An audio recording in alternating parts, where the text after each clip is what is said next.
हम जो चैप्टर को पढ़ेंगे उसका नाम है परिमेय संख्याएं। अब इसमें सबसे पहले हम संख्याओं के प्रकार के बारे में जानेंगे। संख्याओं के कई प्रकार होते हैं। उसमें सबसे पहला प्रकार होता है प्राकृतिक संख्या, जो आप बचपन में पढ़ चुके हैं। जैसे 1, 2, 3, 4, 5, इन सबको हम प्राकृतिक संख्या बोलते हैं। उसके बाद आता है पूर्ण संख्या। पूर्ण संख्या में शून्य और धन पूर्णांक संख्याओं का समावेश होता है, जैसे 0, 1, 2, 3, 4। तीसरे नंबर पर जो आती है आपकी पूर्णांक संख्या, इसे भी आप पढ़ चुके हैं। पूर्णांक संख्याओं में आपका ऋण पूर्णांक, शून्य और धन पूर्णांक संख्याओं का समावेश होता है। फिर धनात्मक संख्या जो जैसे 6, 5, 78, 800 अनंत तक बहुत सारी, लेट्स ऑफ। तो ये सब संख्याएं कैसी होती हैं? जो धन पूर्णांक कही जाती हैं। ऋणात्मक संख्या में होता है कि जिस भी अंक के आगे इस माइनस का चिन्ह लगा होता है वो सब ऋणात्मक मानी जाती है। और धनात्मक, ऋणात्मक और शून्य को मिलाकर ही आपकी पूर्ण संख्या बनती है। देखिए, कक्षा 8 में आपको जो पढ़ना है वो है परिमेय संख्या। अब परिमेय संख्या कौन होती है? तो ऐसी संख्याएं जिन्हें हम अंश और हर, तो P और Q स्वरूप में लिख सकते हैं, वे सभी संख्याएं जो हैं वो परिमेय संख्याएं कहलाती हैं। जैसे 2/3, 6/9, -3/5, -2/5। तो ये जो आपकी हैं ये धन पूर्णांक परिमेय संख्या कहलाती हैं। ये जो हैं ये आपकी ऋण पूर्णांक परिमेय संख्या कहलाती हैं। अब एक उदाहरण अपने देखते हैं कि 7, क्या ये परिमेय संख्या है? तो हाँ, ये भी परिमेय संख्या है। क्यों? 7 को अगर हम 7/1 लिखकर दर्शाते हैं, तो अभी हमने पढ़ा कि किसी भी संख्या को अगर हम PQ स्वरूप में दर्शाते हैं तो वो परिमेय संख्या कहलाती है। तो 7 को हम 7 के बटे में 1 लिख दें तो 7 का 7 ही रहता है, लेकिन उसको हम PQ स्वरूप में लिखते हैं, इसलिए ये भी परिमेय संख्या कहलाती है। फिर 6/0, ये परिमेय संख्या नहीं है, क्योंकि किसी भी संख्या को हम 0 से भाग नहीं दे पाते हैं, उसका उत्तर हमको मिलता नहीं है। इसलिए परिमेय संख्या में कभी भी हर जो होता है वो शून्य नहीं होता है। इसलिए किसी भी संख्या के हर में यदि शून्य आता है तो वो संख्या परिमेय संख्या कहलाती नहीं है। शून्य भी एक परिमेय संख्या है, लेकिन किसी भी संख्या के हर में यदि शून्य आता है तो वो परिमेय संख्या नहीं कहलाती है। एक उदाहरण के तौर पर अगला उदाहरण देखते हैं। 2.4, ये भी परिमेय संख्या है। दशमलव वाली जो संख्याएं होती हैं वो भी परिमेय संख्याएं होती हैं। कैसे होती हैं? 2.4 को अगर हम भिन्न स्वरूप में परिवर्तित करते हैं तो क्या बन जाता है? वो 24/7। इस प्रकार 0 में भी है। 0 को अगर यदि हमें लिखना हो PQ स्वरूप में तो हम 0/1 लिखेंगे। तो इस प्रकार अब हम आते हैं कि व्युत्क्रम, योज प्रतिलोम और गुणात्मक प्रतिलोम।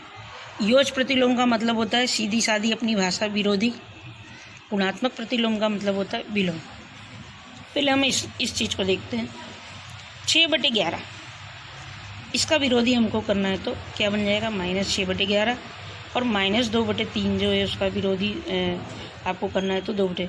विरोधी में होता क्या है कि आपको सिर्फ और सिर्फ चिन्ह बदलने होते हैं। अगर धन है तो ऋण बनाइए, ऋण है तो धन बनाइए, और संख्या वैसी की वैसी रहेगी। दूसरा आपको कुछ करना नहीं है, सिर्फ आपको चिन्ह ही बदलना है।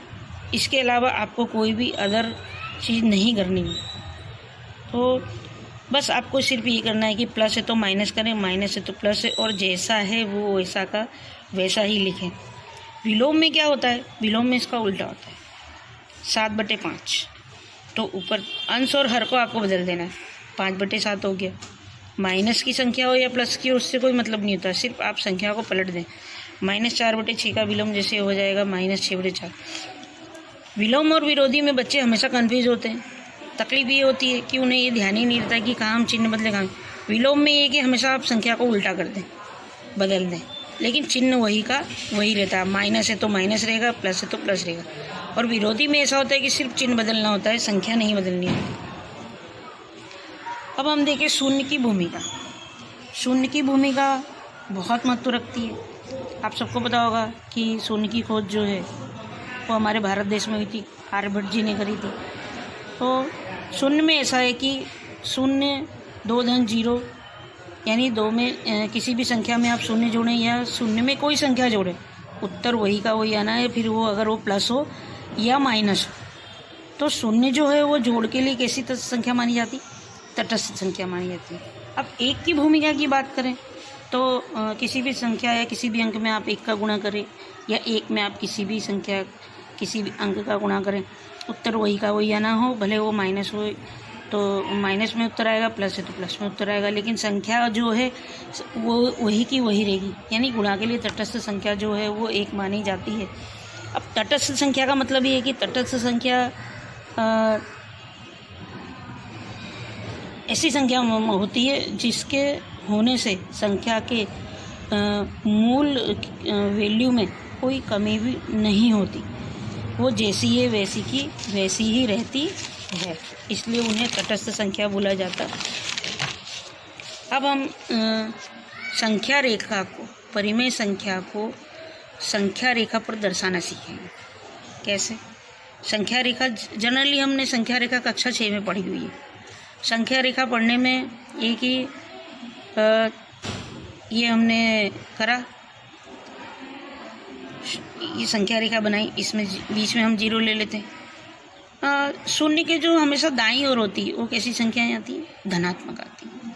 और शून्य के बाईं ओर कैसी संख्याएं आती हैं? ऋणात्मक आती हैं। ये तो हमको पता है, हम सब पढ़ चुके हैं। अब उदाहरण लेते हैं, जैसे 2/5 हमको इस पर दर्शाना है। ज़्यादातर आपने कक्षा 6 में पढ़ा कि भाई 1 बता दिया, तो आपने जैसे मान लो आपको बोल दिया भाई 1 बता दो, तो ये बता दिया। 5 दर्शा दो, -4 दर्शा दिया। 5 कहाँ है? 13 दर्शा दिया। इस तरह से हम करते थे। लेकिन अब आपको परिमेय संख्या को दर्शाना है, तो हमको पहले ये डिसाइड करना है कि ये किससे और किसके बीच में आती है। देखा जाए सर बच्चों, तो ये अपूर्णांक 2/5 अगर आपको नहीं आता है तो भाग करके निकाल लीजिए। 0.4 आता है, मतलब ये 0 से बड़ी और 1 से छोटी है, इसलिए किस में आएगी? 0 और 1 के बीच में। अब ये धन पूर्णांक है, इसलिए हमको शून्य के दाईं ओर की ज़रूरत है, तो हम संख्या बनाएंगे और 0 से 1 ले लेंगे। इनके बीच में यहाँ हर में कितना दिया है? 5, तो हम कितने भाग करेंगे? 5। हर में जितना दिया हो उतने भाग आपको करने, यानी 5वें नंबर पे आपका जो है वो 1 आना चाहिए। अब यहाँ पर हम क्या करेंगे कि 1 2 3 4 5, 5वें नंबर 5 भाग करने, जितना हर में दिया उतने ही भाग करने आपको। 5 दिया है तो 5वें नंबर पे आपका 1 आना चाहिए। अगर 2/6 होता तो छठे भाग पे आपका 1 आना चाहिए था। अब यहाँ पर हम 1 2 3 4 लिख देंगे, फिर सबके बटे में क्या करेंगे?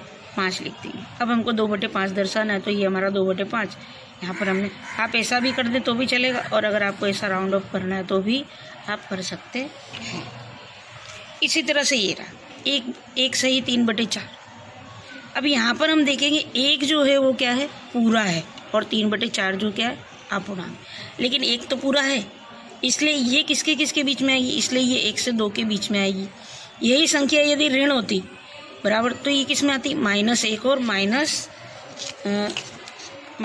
और -2 के बीच में आती। ये प्लस है, इसलिए किस तरफ आएगी? शून्य के दाईं ओर आएगी। और अगर ये ऋण होती तो शून्य के बाईं ओर आती, इस तरफ आती शून्य के।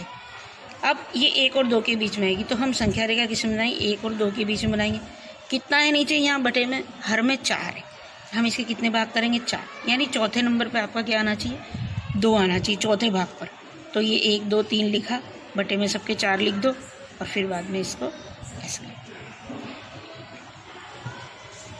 अब अगला टॉपिक हमारा है कि 2 परिमेय संख्याओं के बीच की संख्या कैसे ज्ञात करी जाए।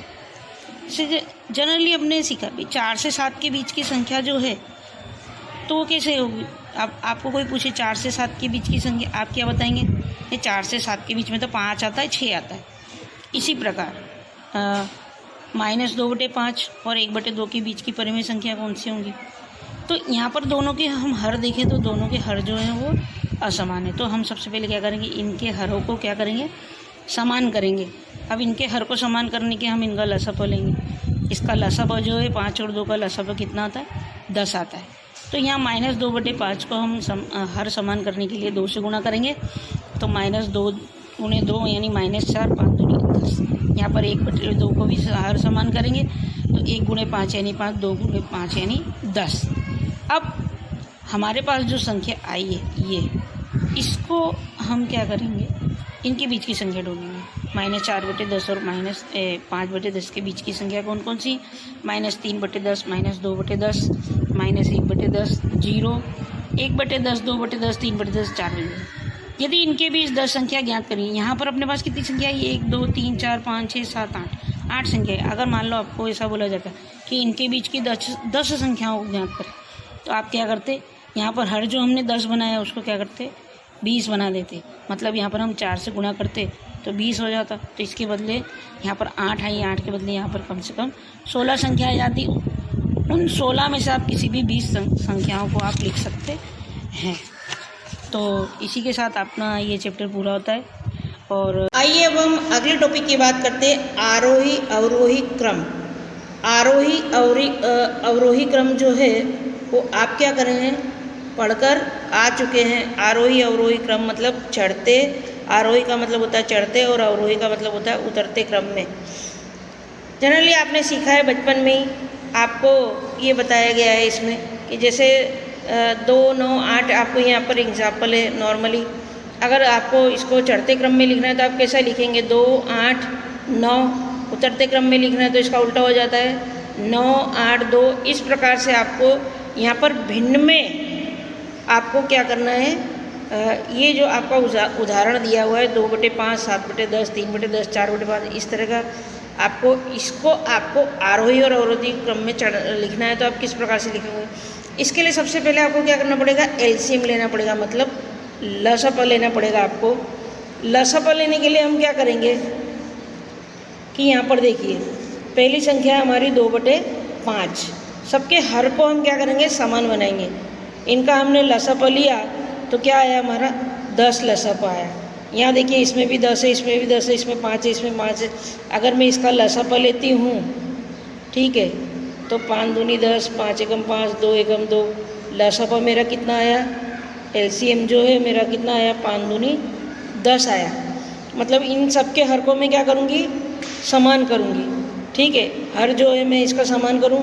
तो यहाँ पर पहली संख्या में ले रही 2/5, हर में 5 है, 2 से गुणा करूँगी तो 10 आ जाएगा। ठीक है, दूसरी संख्या मेरी 7/10 है, ऑलरेडी 10 है तो कुछ करने की ज़रूरत ही नहीं है। तीसरी 3/10 है, कुछ करने की ज़रूरत नहीं है। चौथी है मेरी 4/5, तो यहाँ भी मैं इसको 2 से गुणा करूँगी। तो नीचे अगर मैं 2 से गुणा कर रही तो मुझे ऊपर भी 2 से ही गुणा करना है।